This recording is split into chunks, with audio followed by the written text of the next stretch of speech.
You have no idea, love. I will be surprising Nashi! Drive siya.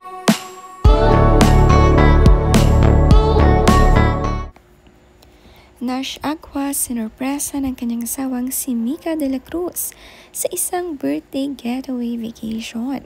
Kitang-kita nga raw ang excitement ni Nash sa surprise ng asawa. Hindi nga niya alam kung saan sila pupunta. Salitan nga raw silang nag-drive kasi medyo malayo ito. Nauna nga i-drive ni Mika ang sasakyan at nakipagpalit. You have no idea, love. I will be surprising Nashi! Sa caption ni Mika dito, "My husband's excitement is over the moon, having no idea where I'm taking him for his 27th birthday."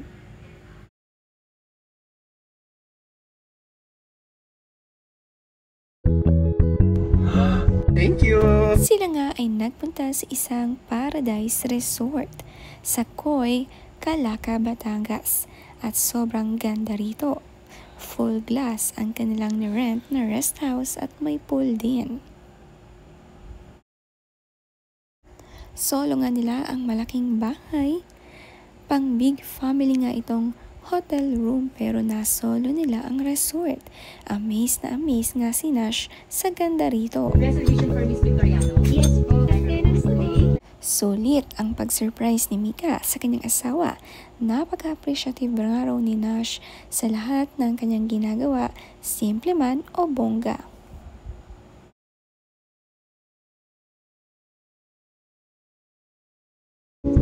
Atin yan.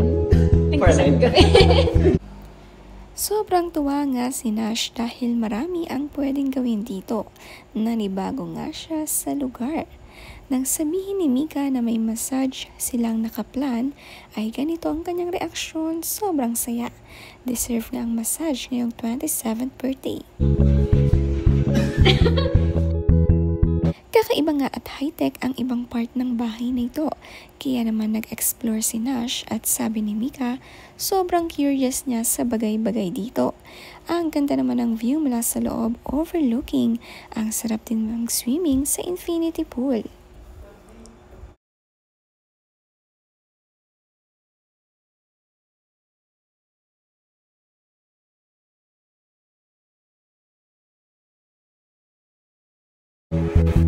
Welcome or you be the master's speech. Happy birthday.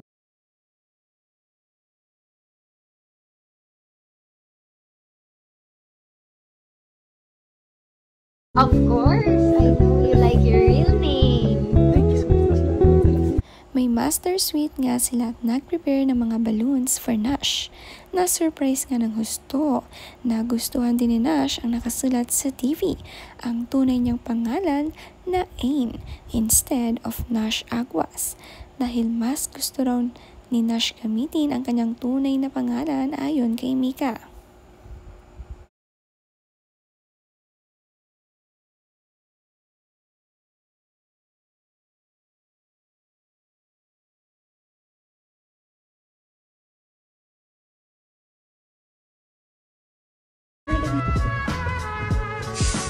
Sama pa rin siya sa inisip.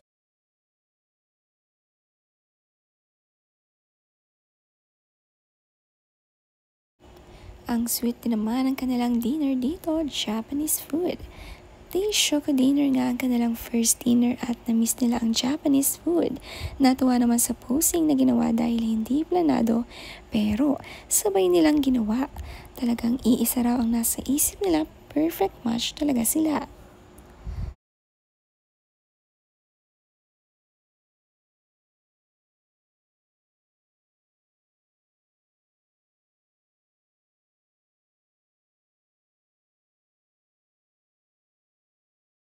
Ito naman ang nasa caption ni Mika de la Cruz para sa kanyang asawa. Big gestures or even me surprising him with a home-cooked meal. He really is this appreciative with anything that I do for him. Happy 27th birthday to you, my love. Marriage really is such a blessing from God, and I admire how you take each day focused on growing the fruitfulness of your character.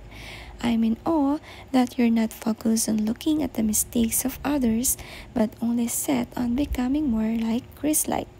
Tama ka eh, Hindi natin makokontrol ang outward circumstances natin, and we shouldn't be burdened with that. Ang tanging kaya nating kontrolin ay ang mga sarili natin. How you train yourself to not listen to your emotions and control your thoughts. How you behave and how much grace and love you continuously give to people despite being hurt by them yourself. You carry an enormous amount of godly wisdom while having the most humble servant heart.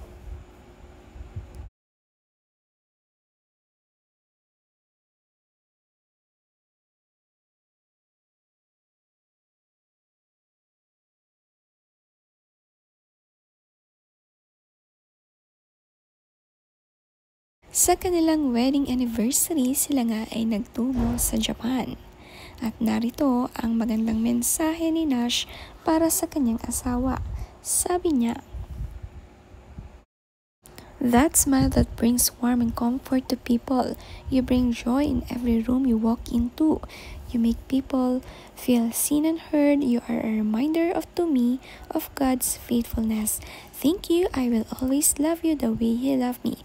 Happy anniversary, aking asawa, Mika."